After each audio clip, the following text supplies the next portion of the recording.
आज के इस वीडियो में हिंदी क्लास 10th जिसका बुक का नाम गोधोली भाग 1 है, उसके चैप्टर 2 जिसका शीर्षक का नाम 20 के दांत है। इस चैप्टर के बारे में हम लोग आज विस्तार से जानेंगे। विस्तार से हम लोग इसके सारे क्वेश्चन आंसर को बारी बारी से हम लोग देखेंगे। तो चलिए हम लोग इस चैप्टर को स्टार्ट करते हैं और इस चैप्टर के बारे में जितने सारे भी इंपॉर्टेंट चीज़ है, जितने सारे भी इंपॉर्टेंट क्वेश्चन हैं, सभी के बारे में हम लोग बारी बारी से अध्ययन करेंगे। इससे पहले हम आपको पहले वीडियो में पहले चैप्टर के बारे में बहुत ही आसान भाषा में आपको समझाया था, बहुत ही बेहतरीन तरीके से आपको बताया था। तो हम आशा करते हैं आपको पहला चैप्टर बहुत ही अच्छी तरीके से समझ में आ गया होगा। तो चलिए इस वीडियो को हम लोग स्टार्ट करते हैं और इस चैप्टर के बारे में बताते हैं जिसका शीर्षक का नाम है 20 के दांत। इससे पहले आप यदि हमारे चैनल पर नए हैं तो हमारे चैनल को सब्सक्राइब कर लीजिए और साथ में बेल आइकन दबा लीजिए और नोटिफिकेशन को ऑल कर लीजिए, जिससे कि जैसे ही हम कोई भी वीडियो अपलोड करें तो इसका सबसे पहला नोटिफिकेशन आप पर पहुंचे। चलिए सबसे पहले हम लोग लेखक के बारे में जानेंगे कि जो इस चैप्टर के लेखक हैं, इस कहानी के कहानीकार हैं नलिन बिलोचन शर्मा। इनके बारे में जानेंगे कि इनका जन्म कब हुआ था, कहाँ हुआ था, इनकी मृत्यु कब हुई थी, इनकी प्रमुख रचना क्या क्या है, सभी कुछ इनके बारे में जानेंगे। क्योंकि एग्जाम में हमेशा लेखक के परिचय के बारे में भी क्वेश्चन आते रहता है, इसलिए हमको लेखक के परिचय के बारे में जानना बहुत ही ज़्यादा जरूरी है। और इसके पहले हम आपको बता दें कि यदि किसी प्रकार की कोई भी दिक्कत आपको समझने में आती है, पढ़ने में आती है, तो आप हमसे सीधे सीधे टेलीग्राम पर, फेसबुक पेज पर, फेसबुक ग्रुप पर, कुछ भी चीज पर आप मैसेज करके आप हमसे कांटेक्ट कर सकते हैं। और जहां भी आपको दिक्कत आती है, जहां भी आपको परेशानी आती है, आप हमसे पूछ सकते हैं। तो चलिए सबसे पहले हम लोग लेखक के परिचय के बारे में जानेंगे। तो सबसे पहले इस कहानी का शीर्षक है 20 के दांत। यह एक प्रकार की कहानी है। अगर आपको क्वेश्चन में आता है, एग्जाम में आता है कि 20 का दांत क्या है, निबंध है, कहानी है, कविता है, क्या चीज है, तो आपको बोलना है यह एक प्रकार का कहानी है। इसके कहानीकार मतलब लेखक जो है वो नलिन बिलोचन शर्मा हैं, जिनका जन्म 18 फरवरी 1916 को हुआ था। स्थान बदरघाट पटना में, मतलब ये बिहार के ही रहने वाले थे। इनके पिता का नाम पंडित रामावतार था और माता का नाम रत्नावती था। याद रखिएगा सभी चीज को। आपको पूछ देगा कि जो 20 के दांत कहानी के कहानीकार हैं नलिन बिलोचन शर्मा, उनका जन्म कब हुआ था, तो 18 फरवरी 1916 को। कहाँ में हुआ था, तो बदरघाट पटना में हुआ था। पिता का नाम क्या था, तो पिता का नाम पंडित रामावतार था, माता का नाम रत्नावती, और वह कौन सी भाषा जानते थे, तो वह भोजपुरी जानते थे। ठीक है। इनकी मृत्यु हो गई 12 सितंबर 1961 ईस्वी में इनकी मृत्यु हो गई और वे स्वर्गवास को सिधार गए। ठीक है। इनकी प्रसिद्ध रचना की बात किया जाए, मतलब यह अपने जीवन काल में कौन कौन सी ऐसी रचना लिखे जो बहुत ज्यादा पॉपुलर हुआ, बहुत ज्यादा प्रसिद्ध हुआ, तो उनमें था सदल मित्र, मानदंड, संत परंपरा, कहानी संग्रह। ठीक है। जिसमें आपको अनेक प्रकार की कहानियों के बारे में पढ़ना है और बहुत ही अच्छे अच्छे कहानी इसमें लिखे गए हैं। तो चलिए हम लोग लेखक के परिचय के बारे में जान लिए। और अब सबसे इंपॉर्टेंट क्वेश्चन इस चैप्टर का जो है वो वीवीआई क्वेश्चन है। आप यहाँ पर देख सकते हैं, हमेशा एग्जाम में 5 से 7 नंबर के क्वेश्चन में पूछा जाता है कि 20 के दांत कहानी का सारांश लिखिए। मतलब यह पूरे कहानी है, इसको आप 1 से 1.5 पन्ने में आपको इसको सारांश लिखना है। चलिए तो हम लोग सबसे पहले इसके सारांश के बारे में जानेंगे कि 20 के दांत कहानी के कहानीकार नलिन बिलोचन शर्मा जी हैं। सबसे पहले हम लोग इस कहानी के कहानीकार कौन हैं इसके बारे में जानेंगे। तो 20 के दांत कहानी के कहानीकार नलिन बिलोचन शर्मा जी हैं। इस कहानी में अत्यधिक दुलार प्यार के कुपरिणामों एवं सामाजिक भेदभाव को उजागर करने का कार्य किया गया है। मतलब इस कहानी के माध्यम से कहानीकार जो है वो बताना चाहते हैं कि किस प्रकार से अधिक दुलार और प्यार के कुपरिणाम होते हैं। मतलब अगर किसी भी चीज को, किसी भी इंसान को अगर आप ज्यादा दुलार और प्यार करते हैं तो उसके कुछ कुपरिणाम भी होते हैं, मतलब दुष्परिणाम भी होते हैं और सामाजिक भेदभाव भी उजागर हो जाता है। तो इस कहानी में सेन साहब एक बहुत अमीर व्यक्ति हैं। सेन साहब इसी कहानी के एक पात्र हैं जो कि बहुत ही अमीर व्यक्ति हैं, जो फैक्ट्री के मालिक हैं। क्या हैं? सेन साहब क्या हैं? तो एक फैक्ट्री के मालिक हैं। इन्हें अपने धन पर काफी घमंड है, यह गरीबों की भलाई करना नहीं जानते। मतलब इनके पास धन तो बहुत ज्यादा है, एक फैक्ट्री का मालिक है, लेकिन यह गरीबों की भलाई करना नहीं जानते हैं। इनकी एक नई कार काले रंग की है जिसका नाम स्ट्रीमल इंड था। ठीक है, इनकी कार का क्या नाम था? स्ट्रीमल इंड था, जिसका दाम 7,500 रुपया था। ठीक है, और कासू सेन साहब का पुत्र था। इनके पुत्र का क्या नाम था? तो इनके पुत्र का नाम था कासू सेन, जिसे प्यार से खोखा कहकर पुकारा जाता था। इनके पुत्र को प्यार से खोखा कहकर पुकारा जाता था। यह अपने घर के बनाए गए सभी नियमों का अपवाद था। मतलब यह इनके घर में जितने सारे भी नियम बनाए गए थे, यह कोई भी नियम को पालन नहीं करता था, यह सभी नियम के खिलाफ ही काम करता था। इनकी 5 बेटियां थी, इनकी 5 पुत्री थी, जिसे कठपुतली के समान माना जाता था। कठपुतली कहने का मतलब हुआ कि इनकी जो 5 बेटियां थी यह हमेशा बंधी हुई रहती थी। मतलब जो घर के कायदे कानून होते थे, जो घर के नियम होते थे, उसी नियम के अनुरूप चलना पड़ता था। उसके विरुद्ध एक भी चीज आपको नहीं जाना पड़ता था। अगर उसके विरुद्ध जाते थे तो इनको दंड भी दिया जाता था। तो एक प्रकार से हम कह सकते हैं कि इनकी जो 5 बेटियां थी जो इनकी कठपुतली के समान थी। इसे हर प्रकार का तमीज सिखाया गया, पर खोखा को नहीं। मतलब बेटी को हर प्रकार का तमीज सिखाया गया कि समाज में कैसे रहना है, कैसे बोला जाता है, लेकिन खोखा को इस सभी चीज के बारे में कुछ नहीं सिखाया गया, क्योंकि उसको घर के सभी लोग बहुत ही लाड और प्यार से पाले थे, लाड और प्यार करते थे। ठीक है, अब हम लोग इस कहानी के अगले पात्र की ओर देखेंगे। तो कासू इस कहानी में बिगड़े बाप का बिगड़ा संतान है।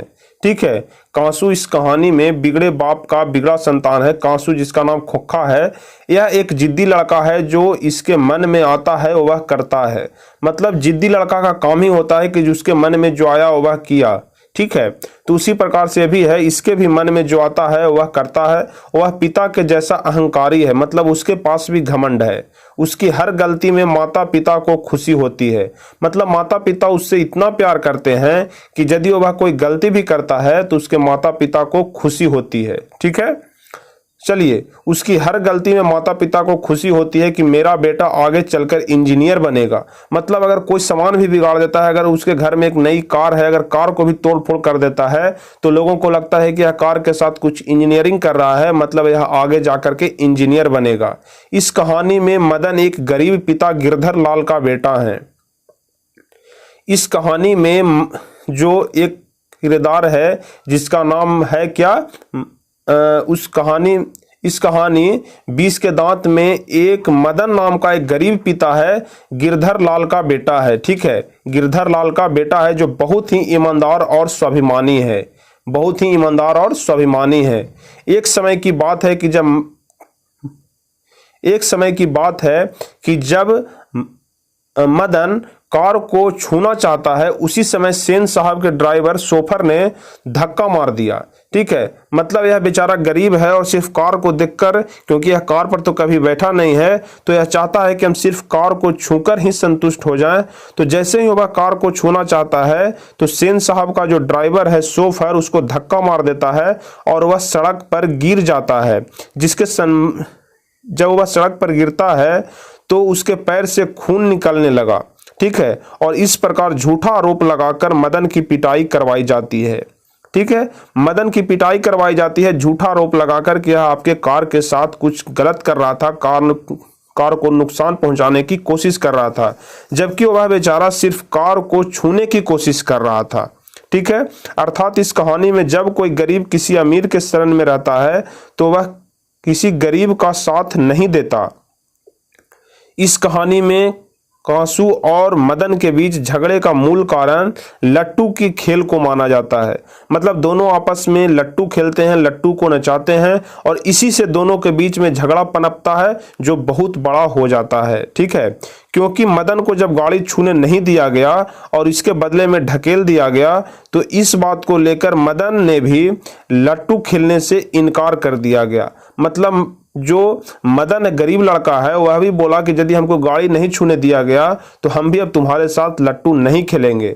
तो कांसू ने मदन को दो चार घूंसा जमा दिया। मतलब कांसू कहने का मतलब खोखा, जो बहुत ही घमंडी लड़का था, जो इंजीनियर बनना चाहता था, जो मतलब कुछ भी तोड़ फोड़ कर देता था, तो उसके घर वालों को लगता था कि इंजीनियर बनेगा, और वह जो है वो मदन को दो चार घूंसा जमा दिया, क्योंकि वह बेचारा गरीब लड़का था। इसके माध्यम से कहानीकार बताना चाहते हैं, ठीक है। उसके पहले देखिए, तो जैसे वह दो चार घूंसा लगा दिया तो मदन ने भी कांसू के भी दो दांत तोड़ डाले। जब वह मदन को दो चार घूंसा लगा दिया तो बदले में वह भी इसके दो चार दांत तोड़ डाले, ठीक है, दो दांत तोड़ दिया। इसके माध्यम से कहानीकार बताना चाहते हैं कि बालक जिद्दी होता है, उसे अमीर और गरीब का डर नहीं होता। बालक को क्या पता होता है कि वह अमीर है या गरीब है, बस अगर उसे आप मारोगे तो वह भी आपको मारेगा। इस प्रकार से पिटाई करने के बाद गिरधर लाल को नौकरी से निकाल दिया जाता है। वहीं गिरधर लाल जो अपने बेटे को रोज पिटाई करता था, उस दिन पिटाई न करके छाती से लगा लिया और शाबाशी देते हुए कहा, आज तुमने अपने पिता और अपने अपमान का बदला चुका लिया। मतलब जो गरीब लड़का था, जब वह उस सेठ के बेटे को मारता है तो उसका पिता उसे डांटने के बजाय और गले लगा लेता है कि आज तुमने अपने पिता के अपमान का बदला चुका लिया है, ठीक है। यही पूरा सारांश है और इसी कहानी को हम लोग विस्तार से अपने किताब में पढ़ेंगे। और यदि सारांश लिखने के लिए आता है तो सिर्फ हम इतना ही लिख देंगे, सिर्फ एक कहानी की तरह इसे हम शॉर्ट में लिखेंगे, आपको 10 नंबर मिल जाएगा, ठीक है। क्योंकि जब कहानी का सारांश लिखने के लिए आता है तो हमेशा 10 नंबर का ही पूछा जाता है। चलिए अब हम लोग अगला क्वेश्चन पढ़ेंगे, जो कि बहुत ज़्यादा इंपॉर्टेंट क्वेश्चन है, वीवीआई क्वेश्चन है कि आपके दृष्टि में कहानी का नायक कौन है, इसके बारे में पूरा उत्तर दीजिए कि कहानी का नायक मतलब कहानी का हीरो कौन है। तो हम लोगों के नज़र में कहानी का नायक मदन है, जो गरीब लड़का है। चूंकि लेखक का कहना है कि जो बुराई का अंत करता है उसे ही नायक माना जाता है। यहाँ पर लेखक जो हैं, जो नलिन बिलोचन शर्मा जी, यह बताना चाहते हैं कि नायक वही होता है जो बुराई का अंत करता है। एक दिन की बात है जब मदन कुछ आवारागर्द छोकरों के साथ लट्टू नचा रहा था। उसी दौरान खोखा आकर कहता है, लट्टू हम भी खेलेंगे।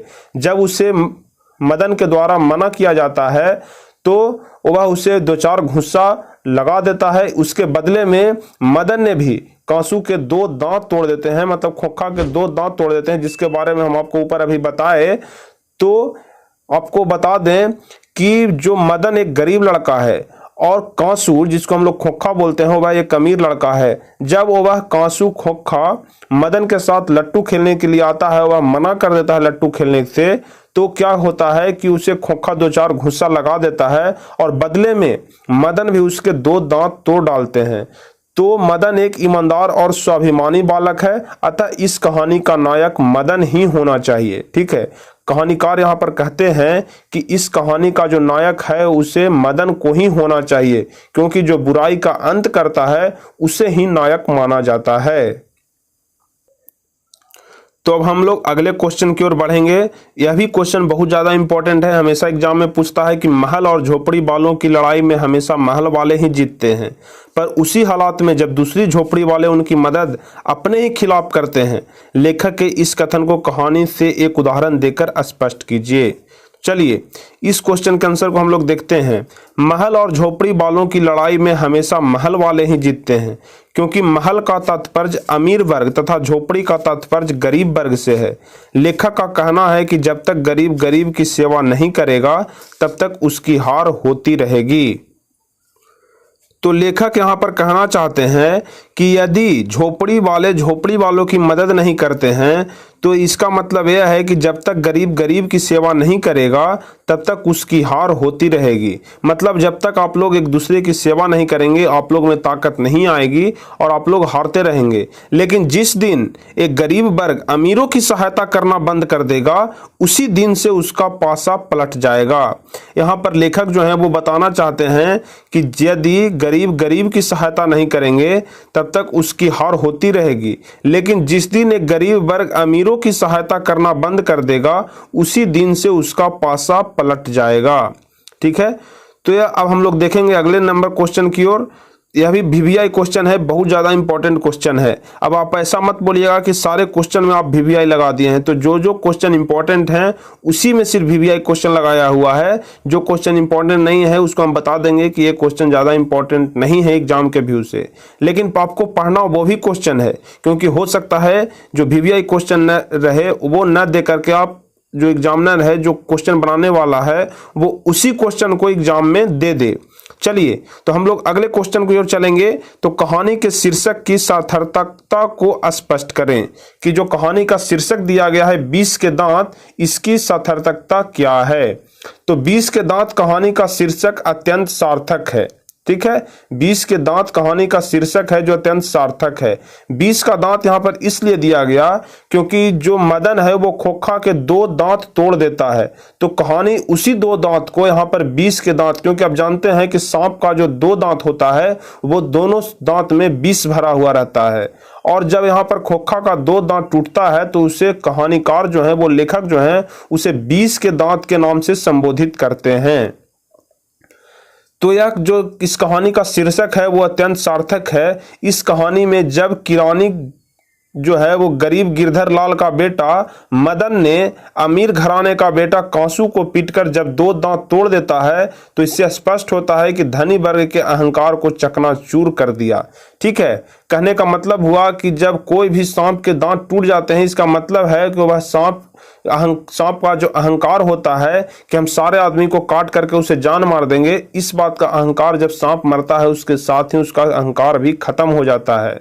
उसी प्रकार से यहाँ पर जो लेखक हैं, जो कहानीकार हैं, जो जब खोखा के 2 दांत टूटता है तो वो बोलते हैं कि उसका अहंकार चकनाचूर हो गया और उसके दोनों 20 के दांत तोड़ दिए गए। ठीक है, तो फिर से आपको हम इस क्वेश्चन को पढ़ करके बता देते हैं कि 20 के दांत कहानी का शीर्षक अत्यंत सार्थक है।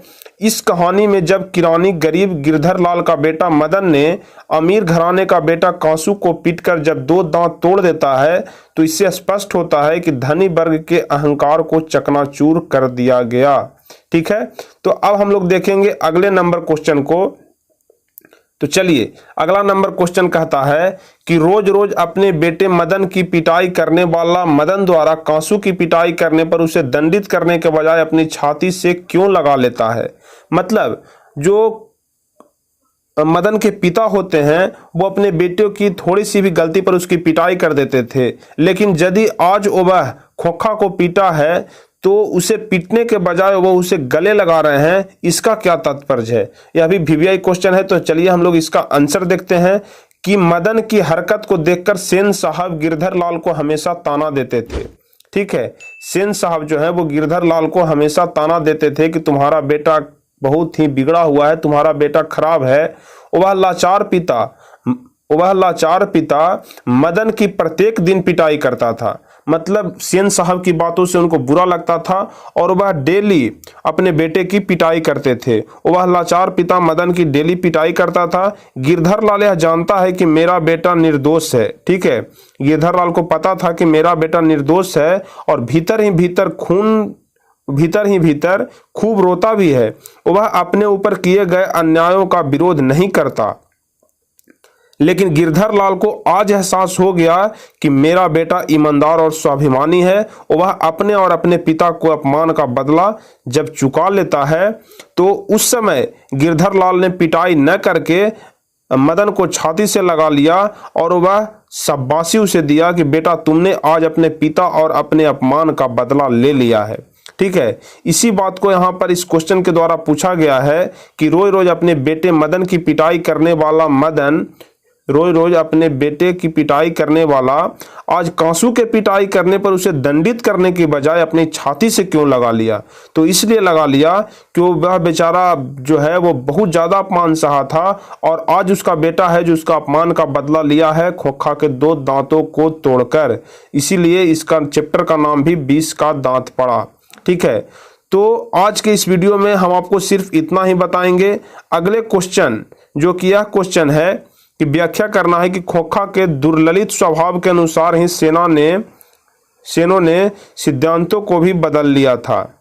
ठीक है, खोखा के दुर्ललित स्वभाव के अनुसार ही सेनों ने सिद्धांतों को भी बदल लिया था। इस बात को आपको व्याख्या करना है। तो इस क्वेश्चन को हम आपको अगले वीडियो में बताएंगे, जो कि और भी बेहतर तरीके से बताने की कोशिश करेंगे। ठीक है, क्योंकि आज का यह वीडियो थोड़ा लंबा बन गया है, इसलिए हम आपको इस क्वेश्चन को अगले वीडियो में सॉल्व करेंगे और इसके आगे जितने सारे भी क्वेश्चन हैं सभी को बारी बारी से हम लोग अगले वीडियो में देखेंगे।